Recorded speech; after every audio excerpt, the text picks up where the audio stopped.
immer noch an dich. Ich kann's nicht fassen, dass du jetzt aus meinem Leben bist. Ich sitz jetzt hier alleine, schreibe dieses Lied für dich und frage mich, hey Girl, wo vermisst du mich?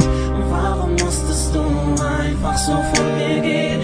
Und wenn ich könnte, dann würde ich die Zeit zurückdrehen zu der Zeit, wo wir einst noch so glücklich waren.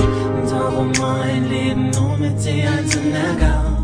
Ich habe dich verehrt wie eine Königin.